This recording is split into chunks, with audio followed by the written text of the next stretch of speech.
안녕하세요. 제 풀에 지쳐 이혼을 하게 된 사연 하나 들려드리고자 글을 쓰게 되었습니다. 저는 불과 3개월 전에 이혼을 하게 되었고, 아직 아이는 없는 30대 여성입니다.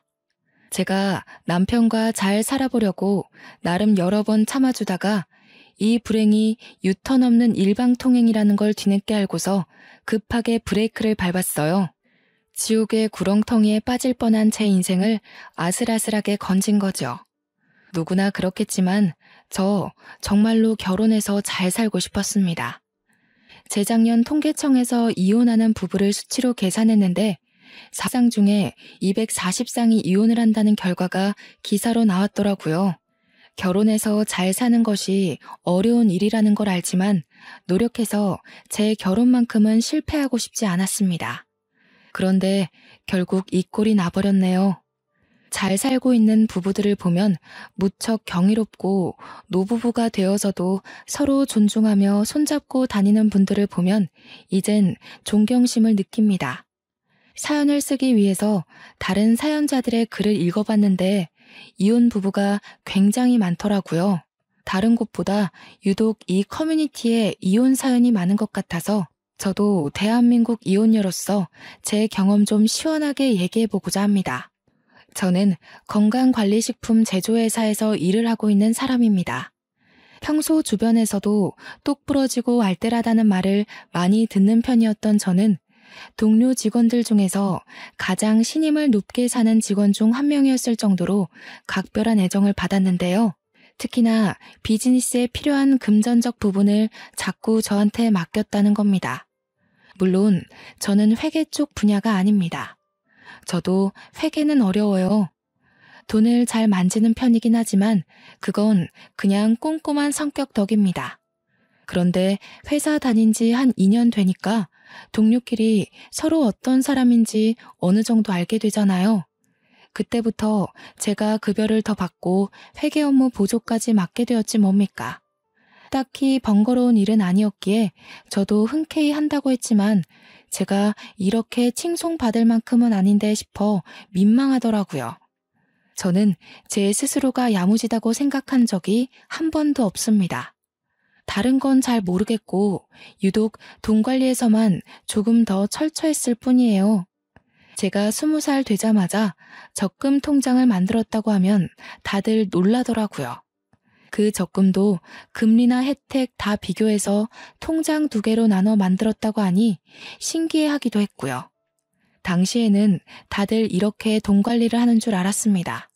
그래서 오히려 놀라는 사람들을 보고 제가 더 놀랐었네요. 저는 부모님 도움이 아닌 온전히 저의 자의로 적금을 알아보고 비교하며 만들었고 알바까지 하면서 목표 돈을 모았기에 이미 만기 적금은 벌써 2개 있습니다. 3개째 통장 또한 곧 만기를 앞두고 있어요. 저는 그리 어렵게 돈을 모았다고 생각하지 않아요. 제가 어디 돈을 낭비하고 사치 부리는 사람도 아니었고 아르바이트로 버는 족족 적금으로 때려 넣었다 보니까 어느새 억대 자산이 생겨 있었던 거예요. 당연히 주식 같은 모험은 절대 안 하고 안전하게 저축만 하는 타입이라 티끌 모아 태산을 만든 장본인이라고 말씀을 드릴 수 있겠네요. 제가 돈을 더 잘 모을 수 있었던 이유에는 연애를 안 했기 때문도 있을 겁니다. 연애를 하다 보면 어쩔 수 없이 혼자일 때보다 지출이 많을 수밖에 없지 않습니까? 당시 저는 돈 모으는 재미에 푹 빠져 있었기 때문에 남자를 사귀는 것 자체가 목표에 방해가 된다고 생각했던 사람이에요. 결혼 전까지는 계속 과하게 적금을 넣으며 생활했지만 30대가 되고 나서부턴 20대 때와는 좀 다르게 효율적으로 관리하면서 돈을 사용하기도 했습니다. 비교적 젊은 나이에 수억을 가지는 것이 보통 일 아니라는 건 직장인 되고 나서부터였는데요. 주위에서 다양한 조언과 사정을 듣다 보니까 제가 같은 또래의 남들보다는 부유하다는 걸 알았습니다. 이걸 마냥 가지고 있으려고 모은 건 아니라서 그때부터 집을 하나 사볼까 부모님께 차 선물을 하나 해드릴까 고민을 하기 시작했습니다. 어떤 결정을 내리더라도 돈이 부족한 것이 아니었기 때문에 걱정이라든지 아깝다든지 하는 생각은 없었어요. 남들은 한참이나 멀게 바라보는 그 목표를 저는 언제든지 바로 읽어낼 수 있는 여건이 있던지라 그 짜릿한 느낌이 또 다르게 흥미롭더라고요. 그때까지만 해도 남자에 대한 관심은 계속 없었습니다. 돈을 왕창 모으고 그걸로 나만의 자산을 만들어내는 과정을 통해 색다른 즐거움을 알아버렸기 때문이었죠. 그런데 제게 직장 동료가 괜찮은 지인이 있다고 해서 소개를 해준다고 하는 거 아니겠어요? 저는 혼자서도 충분히 재미있는 인생을 살고 있었기 때문에 굳이 연애를 통해 제 인생에 낯선 사람을 끼워놓고 싶지 않았습니다. 정중하게 거절을 했더니 동료 직원이 저더러 그런 말을 하더군요. 지금이야 젊으니까 부모님이 내 자식 하면서 끼고 돌지. 나중에 부모님 나이 드시고 선옥 씨 시집갈 나이 되면 결혼 안 하고 있는 게 불효가 돼. 부모님도 슬슬 선옥 씨 앞날 때문에 걱정하고 계실걸? 형제도 없다면서. 자식이 혼자 남겨지게 생겼는데 어느 부모님이 마음 편하겠어.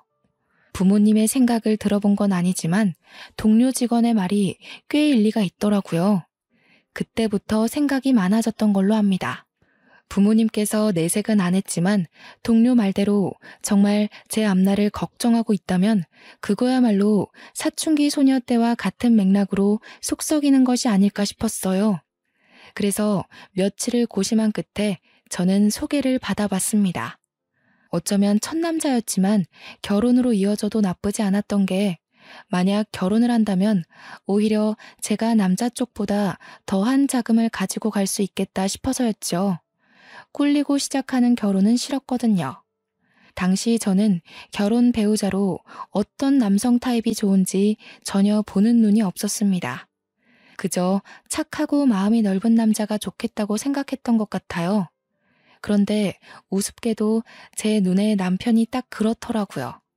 소개받고 연인으로 발전하면서도 제게 늘 잘하고 착하고 우리 부모님께도 예의 바른 사람이었거든요. 그래서 확신을 갖고 좀 더 길게 만나봤는데 남편이 그때만 해도 참 괜찮은 사람이었습니다. 남편과 연애를 하면서 솔로일 때보다는 돈을 좀 쓰게 되었는데 딱히 상관없었어요. 이성과 함께하는 재미도 돈 모으는 것만큼이나 즐거운 일이었더라고요. 늦게나마 알아버려서 오히려 적당히 소비하는 게 좋았습니다. 그렇게 4년을 지내다 보니 저희는 자연스레 서로를 결혼 대상으로 바라보게 되었습니다. 남편도 다른 동료들처럼 제가 얼마나 돈 관리를 잘하고 있는지 아주 잘 알고 있었어요. 제가 경제 관리하는 걸 늘 옆에서 지켜보기도 했고 제가 또 남편에게 돈 관리하는 팁을 알려주기도 했거든요. 돈 얘기 나올 때마다 남편이 늘상 제게 했던 말이 있었는데요. 나는 세상에서 숫자로 머리 쓰는 게 제일 싫어. 우리 결혼하면 자기가 경제권을 다 가져. 나는 도무지 이런 거 신경 쓰면서 일 다닐 자신이 없다. 결혼을 약속하고 나서는 본격적으로 경제권을 제게 다 넘기려고 했습니다. 솔직히 내 주머니로 들어오는 돈을 남에게 맡기기가 쉽지 않잖아요. 아무리 남편과 제가 가족이 될 사이이고 부모로서 평생을 손잡고 걸어갈 약속을 했다고 하지만 요즘 부부끼리 절도 범죄까지 있단 말이죠. 그래서 그냥 장난삼아 하는 소리인 줄로만 알았습니다. 그런데 결혼을 하고 나서도 남편이 신혼집에서 한 번 더 경제권 얘기를 꺼내는 거 아니겠습니까? 심지어 이미 회사 급여까지 제 계좌로 돌렸다고 하더라고요. 난 용돈 받고 사는 삶이 편해. 한 달에 50만 원 정도면 충분할 것 같아. 원래도 자기랑 놀 때 말고는 돈을 잘 안 썼던 편이라서 나 혼자서 이만하면 적당해. 정말 괜찮겠어? 그냥 각자 관리하고 생활비만 공동 입금하는 게 낫지 않을까? 사람 일이란 게 언제 어디서 돈이 확 나갈지 모르잖아. 급한 일 생기면 50만 원으로 뭘 어떻게 해? 에이, 안 생겨. 반평생 큰돈 나갔던 적이 단 한순간도 없었어. 내 패턴 누구보다 내가 제일 잘 알고 그 다음 자기도 나를 잘 알잖아. 괜찮다니깐. 남편은 흔쾌히 자기 급여와 부수적인 금전을 모조리 공개했고 정말로 용돈 50만 원으로 살기 시작했습니다. 당연히 차 유지비라든지 보험이라든지 그런 것은 빼고 오로지 한 달 용돈만 50만 원이었어요. 저는 부부간에 오해가 없도록 제 급여와 남편 급여를 계산하여 가계부를 쓰기 시작했습니다. 제 적금 통장은 있으니까 남편의 적금 통장만 따로 만들어서 그것도 제가 관리했어요. 부부 공동명의 통장을 하나 더 만들까 하다가 뭐든 공동으로 만들게 되면 소유권에 문제가 생길 수 있다는 말을 들은 적이 있어서 일찌감치 포기를 했네요. 저희는 정말 수월하게 신혼생활을 이어갔고 신혼집은 남편이 모아놓은 돈에 맞춰서 서로 딱 반반의 비용을 보태어 매매를 했습니다. 저와 남편은 둘 다 초창기부터 욕심 없어서 과하게 저지르지 않았기에 크게 허리 휘는 시작을 하진 않았어요. 그래서 돈이나 대출에 쫓기듯 급급하게 살지 않았고 오히려 여유가 있었기 때문에 신혼을 더없이 풍요롭게 누릴 수 있었습니다. 이렇게 저희 둘은 문제없이 잘 지내고 있었거든요. 그런데 어느 순간부터 주변에서 자꾸 입김이 들어오는 거 아니겠습니까? 저를 향한 조언이 아닌 바로 남편에게 하는 충고들이었습니다. 한날 남편이 남편 회사에서 일하는 동료 사원들을 데리고 집에 온 적이 있었는데요. 결혼 전에도 몇 번 만나서 안면을 텄기 때문에 어색한 사이는 아니었습니다. 다 같이 술 한잔을 하던 상황이었는데 어느 정도 술이 되니까 사람들이 돈 얘기에 비밀이 없어지는 겁니다.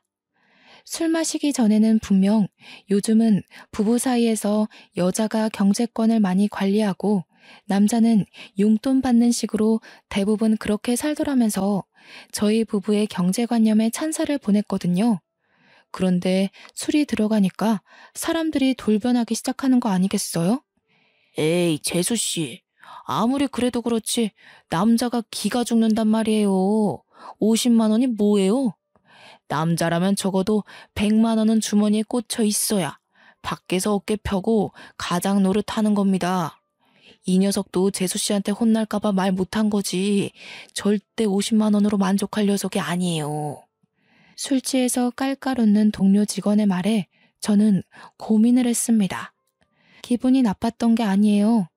제가 남자에 대해 잘 모르니까 정말 남자의 경우 용돈이 적으면 기가 죽을 수도 있겠구나 싶더라고요. 남편이 정말 저한테 밉보일까봐 용돈 50으로 한 달 살이 충분하다고 거짓말을 한 거라면 제가 더 미안해지는 상황이었습니다. 그동안 말도 못하고 밖에서 적은 돈으로 쩔쩔맸을 거 아닙니까? 괜히 남편 눈치가 보여서 쳐다봤는데 정작 남편은 동료 직원들에게 고개를 내저으며 반대 의견을 피력했습니다. 니들이 뭘 한다고 난리야. 나 돈 그렇게 많이 안 써. 우리 와이프가 해주는 대로 맡기고 용돈 받는 게 훨씬 편하다고. 녀석 아직 신혼이라고 재수씨 편 들어주는 거 봐라. 그 마음 1년밖에 못 간다의 한 표. 부부 생활 익숙해지면 제일 먼저 걸리는 게 바로 돈이거든요. 내가 돈 관리했으면 신혼 1년도 못 보내고 파산났어. 와이프가 똑부러지게 맡아주니까 생활 요건이 너무 여유롭잖아. 니들이야말로 이러니까 매일 와이프한테 한 소리 듣는 거야. 돈 좀 작작 써라.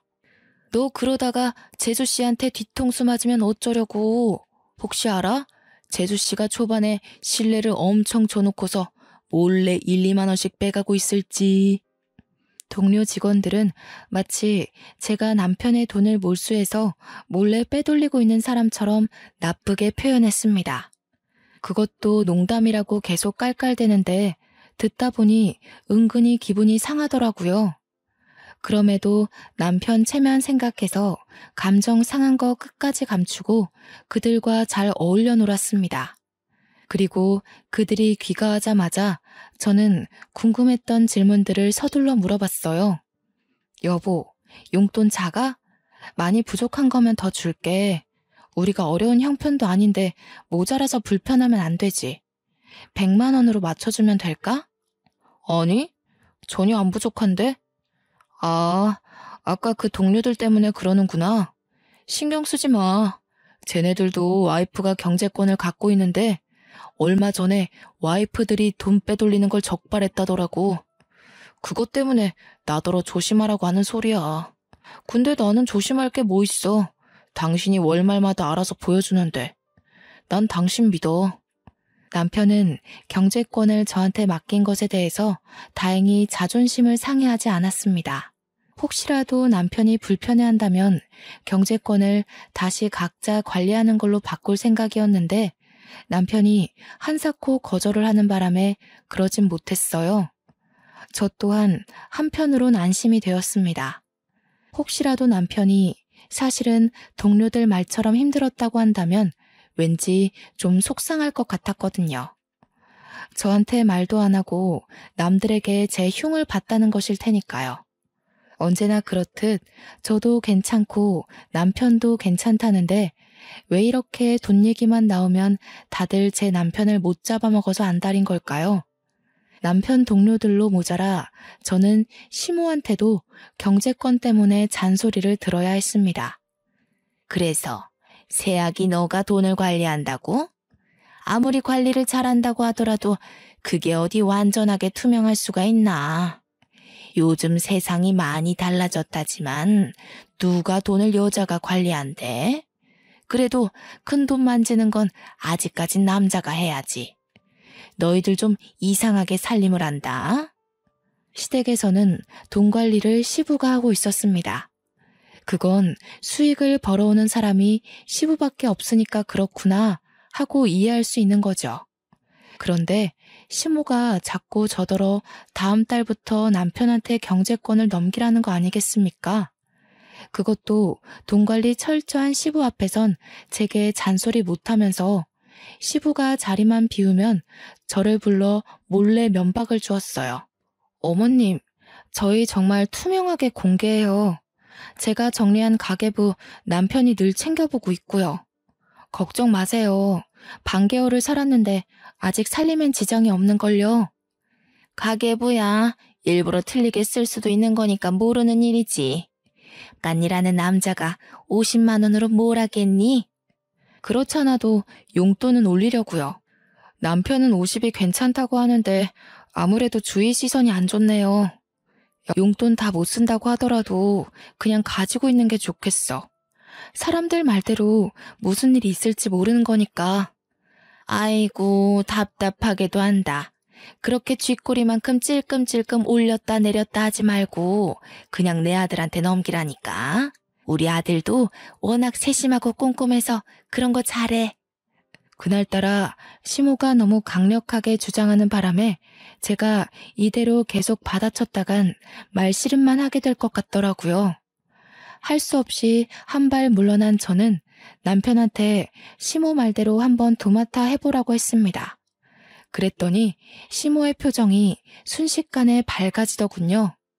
남편한테 경제권이 넘어가는 걸로 이미 확정을 짓고서 이런저런 조언까지 하기 시작했습니다. 자기 아들이라고 어떻게든 치켜 세워주려고 하는 건 알겠는데 시모의 그런 속보이는 모습이 좀 보기 거북하더라고요. 그러나 그렇게 신이 났던 시모의 기분이 단 1분도 지나지 않아 다시 심오해졌는데요. 남편이 또 한 번 경제권 받는 걸 거절해버렸기 때문이었습니다. 싫어, 귀찮아. 다들 왜 자꾸 했던 말 계속하게 하는지 모르겠네. 우리 집은 와이프가 똑똑하니까 알아서 잘 돌아가고 있잖아. 잘하는 사람이 해야 살림도 피는 거지. 괜히 내가 했다가 쫄딱 망하면 어쩔 거야? 아우 싫어. 어머 얘 봐라. 아직도 세상 물정을 모르네. 새아기가 경제권을 준다잖아. 네 아빠를 보고 자랐으면 알 거 아냐. 남자가 돈을 쥐고 있어야 미래가 안정되는 거야. 아빠가 남자라서 돈을 쥐고 있는 게 아니라 엄마가 돈을 허튼 데 쓰니까 아빠가 관리하는 거 아니었어? 저번에 아빠가 그렇게 말하는 거 들었는데. 저는 그 자리에서 남편의 눈치 없는 발언 때문에 웃음을 참느라 애를 썼어요. 시모가 평소 웬만한 고집이 아닌데 자기 아들은 잘 못 이기더라고요. 아마 남편이 눈치 없이 직설적인 멘트를 잘 날리는 사람이라서 그렇지 않나 싶습니다. 하도 주위에서 뭐라 그러니까 저도 정말 남편한테 경제권을 맡겨볼까 했었거든요. 그런데 당사자가 저리 싫다고 발악하니 어떡합니까? 제가 어디 한두 번 물어봤겠어요? 이미 수십 번을 물었지만 남편 대답은 늘 거절로 한결같았는걸요. 그렇다고 포기할 시모가 아니더라고요. 경제권이 넘어갈랑 말랑하고 있으니까 시모도 애가 탔나 봅니다. 결국 시모한테 등짝을 맞은 뒤에야 남편은 경제권을 넘겨받는 것에 수긍했어요. 저야 뭐 괜찮았습니다. 어차피 저희는 부부이고 저희 집에 들어오는 돈이 어떻게 돌아가는지 이미 파악했잖아요. 남편한테 넘겨주더라도 어느 정도 제가 모르는 부분은 없겠다 싶었거든요. 저는 주말에 하루 날 잡아서 남편한테 경제권을 인수인계를 해주었습니다. 나름 쉽고 간단하게 이것저것 설명을 해줬는데 남편이 금세 골머리 아파하더라고요. 마치 이제 셈을 배우기 시작한 초등학생이 수업 시간에 엎드려버리는 모양새와 같았습니다. 나 도저히 안 되겠어. 당신 내가 얼마나 숫자 싫어하는지 알지? 누누이 말해줬었잖아. 그거 진짜 괜히 하는 소리 아니야. 나 학창시절에도 수학을 제일 못했어. 제가 봐도 남편이 너무 버거워하는 것 같았어요. 그럼에도 불구하고 저는 남편이 미치려고 하는 걸 잘 어르고 달래서 웬만하면 넘겨주려고 했습니다. 어머님이 당신 이런 거 소질 있다고 그랬잖아. 수학이랑 동계산은 좀 다른 개념이야. 성급하게 생각하지 말고 차차 이해해보자. 내가 다시 설명해줄게. 아, 진짜 못해. 엄마가 괜히 당신이 내 돈까지 들고 있으니까 심술 부리는 거야. 우리 엄마 돈 욕심 많은 것 때문에 아빠가 관리하는 이유도 있단 말이야. 아마 내가 경제권 들게 되면 엄마가 간섭할걸? 난 엄마 게임에 안 넘어갈 자신이 없어. 절대 못해. 시모가 남편을 두고 세심하고 꼼꼼하다고 표현을 했지만 사실 저는 남편이랑 연애하면서 딱히 남편이 돈을 효율적으로 관리한다는 느낌을 못 받았습니다. 제가 연애 때 돈 관리 팁을 많이 가르쳐줬다고 했잖아요. 가볍게 알려줬던 그 소소한 팁들도 남편은 별로 습득하질 못했어요. 그래서 이렇게 괴로워하는 것도 충분히 이해가 되었죠. 할 수 없이 제가 다시 경제권을 도맡게 되었는데요. 시모에게 이 사실을 말씀드린다면 제가 경제권을 넘기기 싫어서 남편을 기죽였다고 생각할 텐데 이건 이것대로 또 걱정이었습니다. 남편이 시댁에 알아서 잘 설명하겠다고 했는데도 그렇게 썩 위로는 안 되더군요. 남편이 말한다고 시모 성격에 바로 굽신거릴 게 아니란 걸 아니까요. 저희 부부는 잠깐의 휘몰아쳤던 돌풍을 지나고 다시 고요한 일상을 보내고 있었습니다. 그러던 어느 날 용돈 100만 원으로 올려주겠다던 제 제안을 항상 거절해왔던 남편이 홀라당 돈을 다 써버린 적이 있었는데요. 바로 교통사고가 났기 때문이었습니다. 얼마나 급했는지 남편이 제 근무 시간에 전화를 해서는 돈 좀 붙여줄 수 있겠냐고 해서 급하게 보낸 뒤에 사정을 물었던 기억이 있어요. 아, 주차 사고가 났는데 내가 실수로 상대방 차 문을 쫙 긁어버렸어. 하필 돈 좀 나가는 차를 건드리는 바람에 있는 돈으론 택도 없더라고. 뭐? 다친 곳은 없어? 당신 여태 그런 해본 적도 없는 사람이잖아. 조심 좀 하지. 혹시 다친 데 있는 거면 돈 더 보내줄까? 병원비는 있어? 다친 곳은 없어. 근무 시간일 텐데 연락해서 미안해. 워낙 급한 일이라 너무 당황해서 당신 근무 시간인지도 생각 못하고 전화를 해버렸네. 남편은 운전 경력 15년인데도 여태 문콕 사고도 없었을 만큼 안전운전 실력을 지닌 사람입니다. 달리던 차도 아니고 주차를 하다가 사고가 난 거라서 어쩌면 천만다행이지만 한편으론 의아하기도 했어요. 도대체 어디다가 정신을 빼놓고 있었길래 가만히 있는 차에 가서 사고를 낸 건지 모르겠더군요. 수리비 견적은 총 78만 원이 나왔고 용돈으론 턱없이 모자랐던 남편이 제게 받아간 돈으로 잘 해결했다고 문자를 줬습니다. 이번 일을 겪으니까 확실히 느꼈어요. 남편에게 용돈 50만 원은 적은 게 맞는 것 같았죠. 만약 제가 연락을 받지 못했더라면 여기저기 전화를 돌리면서 구차하게 남의 주머니에 손 벌렸을 거 아닙니까? 위험한 상황일 때 대비하기엔 그 용돈은 너무 아슬아슬했습니다. 그래서 저는 남편에게 말없이 다음 달부터 용돈을 100만 원으로 올려줬어요. 용돈 입금한 당일 남편이 리액션은 안 해주더라도 용돈 올렸냐고 물어나 볼 줄 알았는데 정작 이틀이 지나도 남편한테서 별다른 말이 없더라고요. 여보, 내가 용돈 올린 거 확인했어? 당신 사고 이후로 내가 생각 많이 해봤는데 아무래도 올리는 게 좋아서 100만 원 넣었거든. 몰랐어?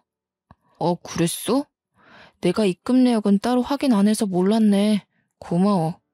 신경 안 써줘도 된다고 했는데 내가 말이랑 행동이랑 너무 달랐지? 민망하네. 어쨌든 잘 쓸게. 입금 내역은 남편이 굳이 확인하려 들지 않아도 알림으로 뜨는 걸로 알고 있습니다. 남편이 설정해달라고 해서 제가 해줬던 기억이 나요. 그런데 입금 사실을 전혀 몰랐다뇨. 남편의 말에 여럿 의문이 들었지만 일이 바빠서 정신이 없었겠거니 그렇게만 생각하고만 넘겼습니다.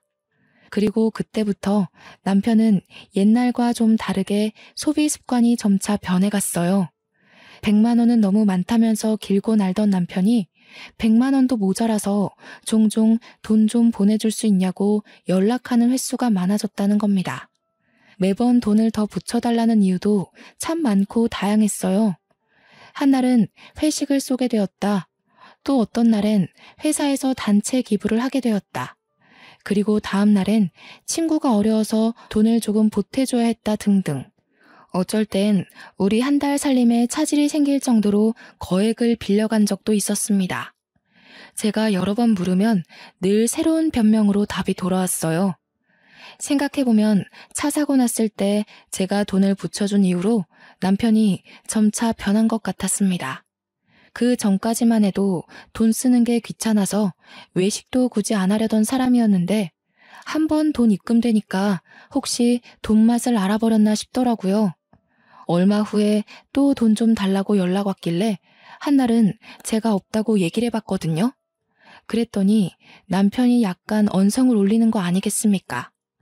목소리에 짜증과 억눌린 화가 잔뜩 묻어 있었습니다. 내 돈까지 당신이 들고 있으면서 없긴 뭘 없어. 나 지금 급해. 얼른 120만 원만 보내봐. 얼마 전에 나 상여금 탄 거 있잖아. 그거랑 합쳐서 주면 되겠네.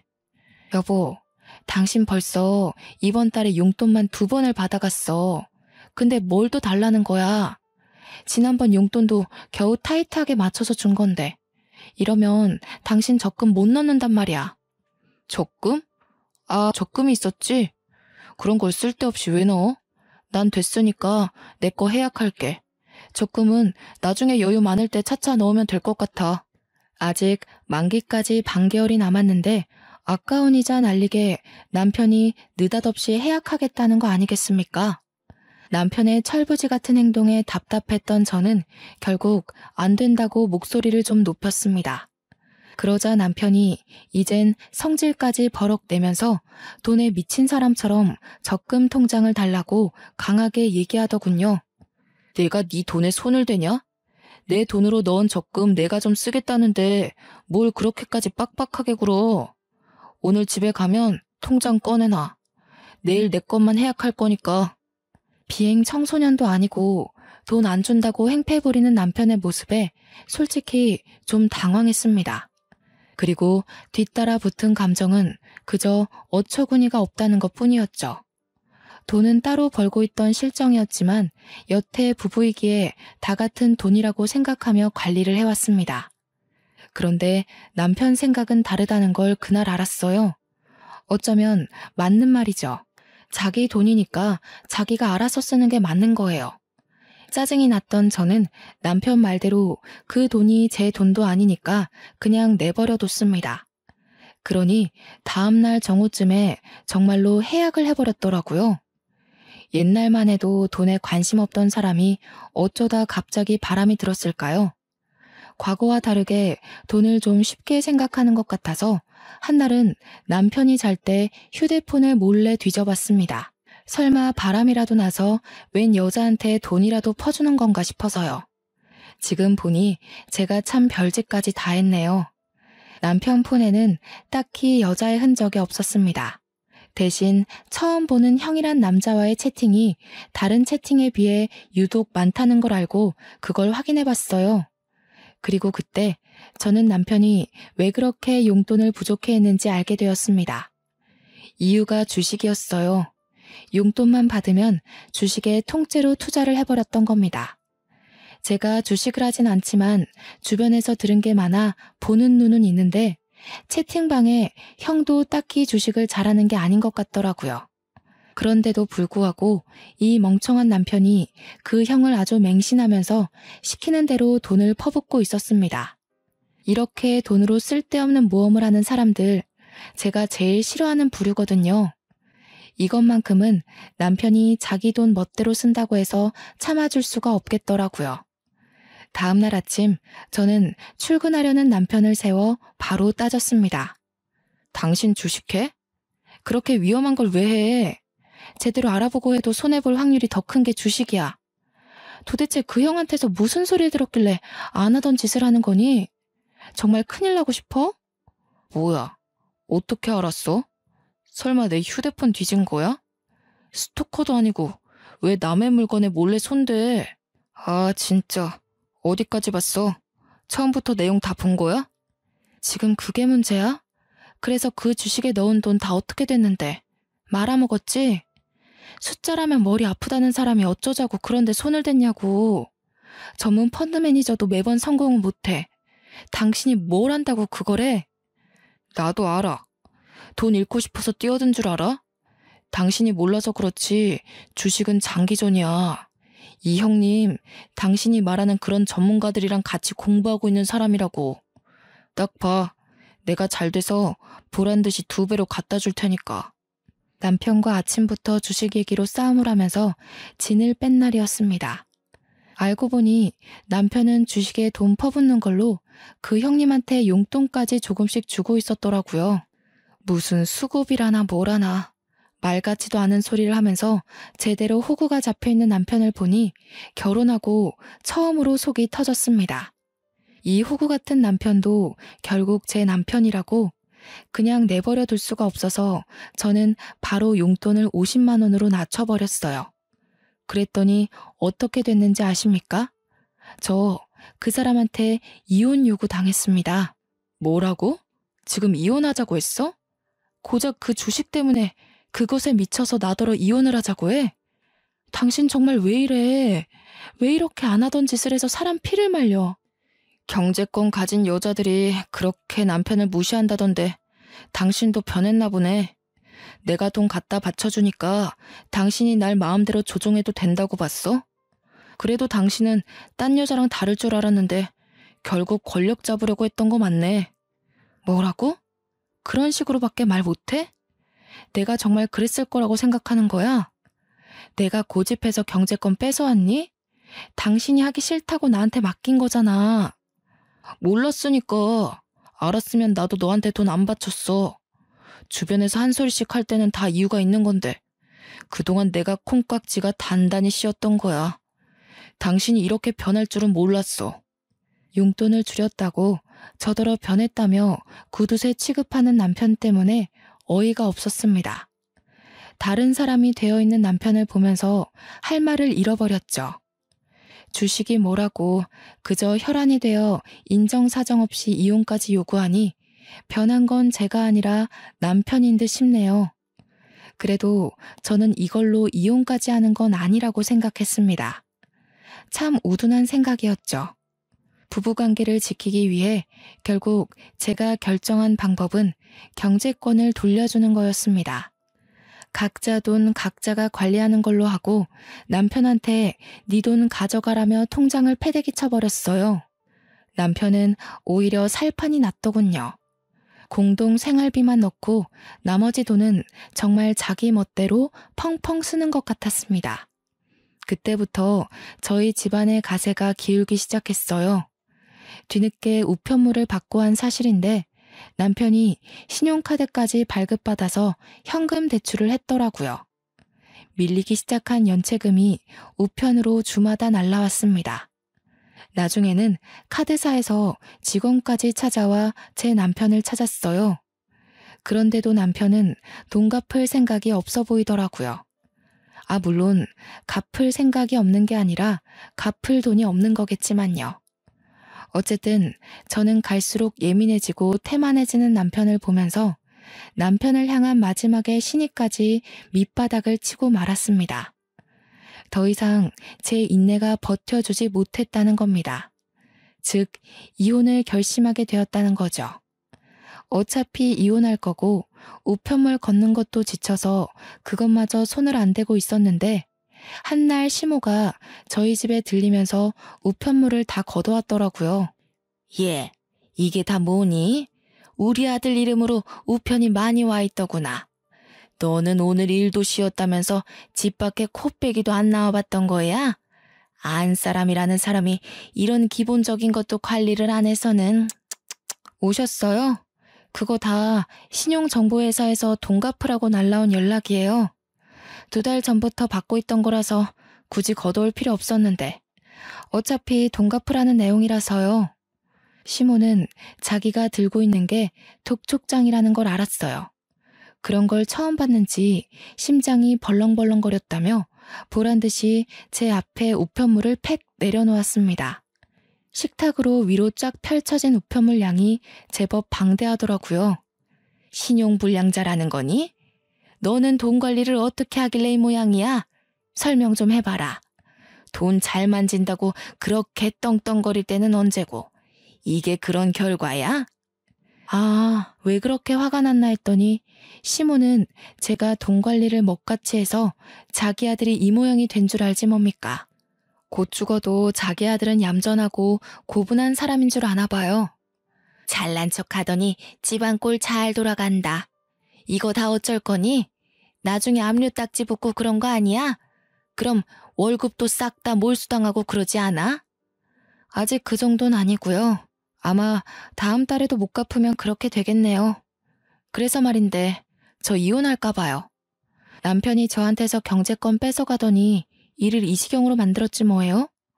돈 안 줄 거면 이혼하자고 하길래 통장 다 던져줬어요. 뭐라고? 경제권은 네가 갖고 있잖아. 집이 이 꼴나니까 갑자기 내 아들 탓하는 거니? 너 인생 그런 식으로 살면 안 된다. 네가 돈을 맡았으면 적어도 남편 이름에 누가 되는 일은 없어야지. 어머님이 믿기 싫으신 거 알겠는데요. 남편이 주식에 빠지고 나서부터 저한테서 자기 돈 다 뺏어갔거든요. 적금까지 남편이 다 해약해버렸어요. 참, 어머님 여행 경비 아마 남편이 못 대줄 거예요.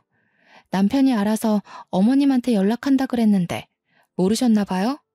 제가 남편 적금 통장을 처음 개설했을 때 그걸로 남편이 시모한테다가 엄청 생색을 내놨거든요.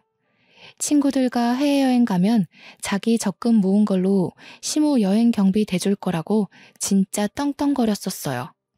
그것에 덩달아 신났던 시모가 개모임 추진해서 연말에 해외여행 일정을 다 잡은 걸로 압니다. 그런데 남편이 적금 해약하고 다 탕진해버렸다고, 주식에 미쳐버렸다고, 누구 하나 알려주는 사람이 없었다 보니 취소를 못한 거죠. 이제 와서 취소를 하면 계약금에서 60%만 환불된다고 했습니다. 시모는 그 사실을 들으니 남편 돈 쓰는 꼴이 얼마나 엉망인지 좀 와닿나 보더라고요. 여행 경비 얘기에 얼굴이 벌개진 시모가 당황하면서 말을 막 버벅거렸습니다. 그러더니 겨우 꺼낸 말이 뭔 줄 아십니까?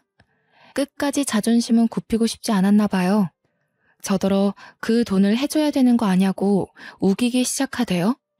자기한테 미리 알려주지 않은 건 우리 부부 둘의 잘못이니 자기 아들이 처리 못한 걸 저보고 대신 해결하라고 했습니다. 오늘 남편 퇴근하면 남남이 될 건데 제가 왜 어머님 여행 경비를 대드려요. 친구분들한테 전화 돌려달라고 하면 그건 도와드릴 수 있어요. 친구분들 돈 날리게 생기셔서 어떡해요? 남편이 똑부러지게 돈 관리를 잘했어야 하는 건데.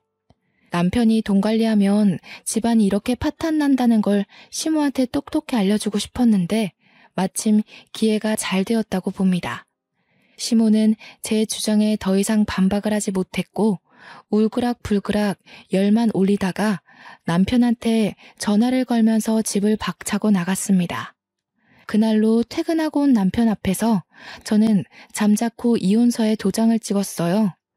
남편한테도 찍으라고 도장과 함께 건넸더니 갑자기 남편이 돌변하면서 제 앞에 무릎을 꿇는 겁니다. 뭐 하자는 거냐고 물었더니 남편이 뜬금없이 회유를 하기 시작하더군요. 미안해. 내가 판단이 어리석었어. 돈 욕심이 있었던 게 아니라 돈 많이 벌어서 노후 편하자고 그랬던 거야. 당신 말 진작에 들었어야 하는데. 여보, 나 이제 정말 손 뗐어. 다시는 주식 안 할 거야. 그러니까 한 번만 용서해주라. 사정을 듣자 하니 남편이 주식으로 가진 돈을 전부 탕진해버렸다고 하네요. 그제서야 주식 공부한다던 형의 말을 믿으면 안 되는 거였다고 깨우쳤다지 뭡니까. 그러면서 시모한테도 욕이랑 원망을 엄청 들어먹었고 심지어 시부는 남편을 한 대 패주려고 대기 중이라고 합니다. 신용불량자까지 된 남편은 말 그대로 인생이 간당간당한 상황이었어요. 저더러 자기 구제해줄 사람 저밖에 없다고 살려달라는데 제가 그걸 왜 살려줘야 하는지 모르겠더라고요. 남편이 구구절절 주눅들어서 하는 얘기에도 동정심이 전혀 안 생기더라니까요. 엄마가 너한테 용서받을 때까지 집에도 오지 말라고 했어. 여보, 나 여보 말고는 더 이상 가진 게 없어. 그러니까 딱 한 번만 봐주면 안 될까? 절대 2번 실수하는 일은 없게 할게. 내가 원래 어떤 사람인지 당신이 잘 알잖아. 시모가 자기 아들의 문제를 뼈저리게 느꼈나 봅니다. 하긴 자기 아들 때문에 자기가 제대로 피해를 받았으니 그제서야 아들의 미련함이 보였겠죠. 그런데 어쩌나? 저는 제 돈으로 남이 싼 똥을 처리해줄 생각이 전혀 없거든요. 그러려고 20대 청춘 즐길 거를 아껴가면서 모은 돈이 아니라서요. 질질 끄는 게 싫어서 합의 안 하면 소송할 거라고 강력하게 말했더니 돈에 무척 쪼들린 남편은 끝까지 빌더라고요. 지친 제가 그만 자리에서 일어나면서 지친다. 그냥 소송할게. 안녕. 하고 인사하니까 그제서야 급하게 합의서에 도장을 찍는 거 아니겠습니까? 아마 재산 분할된 돈으로 당장 급한 불은 끌 수 있지 않을까 싶네요. 이건 나중에 알게 된 사실인데요. 시모는 결국 해외여행을 취소하지 못했다고 하더라고요. 시부한테 욕을 왕창 들으면서 시부 돈으로 눈물을 머금고 다녀왔다고 들었습니다. 시부가 굉장히 보수적이라 돈을 헤프게 쓰는 걸 안 좋아하는 분이거든요. 그래서 유독 시부는 알뜰살뜰한 저를 좀 좋아했었습니다.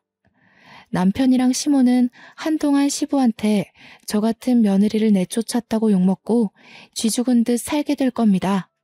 그저 잘 살아보고자 노력했을 뿐인데 돈 빨아먹는 귀신 취급을 당하게 될 줄은 몰랐네요.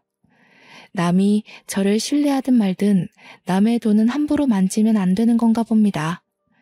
괜히 억울한 누명을 쓸 수 있다는 걸 시댁과 남편 주위의 사람들을 통해서 알았습니다. 그리고 또 아무리 좋은 사람이라 하더라도 돈 앞에서는 이면이 드러날 수 있다는 것조차 잘 배우게 되었어요. 아니지. 애초에 제 남편이 좋은 사람이 아니었는데 제가 그걸 못 알아봤던 거겠죠. 앞으로 또 이런 실수를 경험하지 않을 거란 확신은 없습니다. 다만 좀 더 지혜롭게 행동할 수 있을 것 같아요. 제가 이렇게 이혼을 하게 되었습니다. 불과 얼마 안 된 사연이에요. 아직은 이혼한 사실을 자랑스럽게 공개하는 것이 조금 조심스럽습니다. 제 삶에서 이혼이 가장 큰 돌불이었거든요. 아마 제 스스로 치유받을 시간이 좀 필요할지도 몰라요. 그래도 좋습니다. 하마터면 낭떠러지로 추락할 뻔했던 인생이 아닙니까?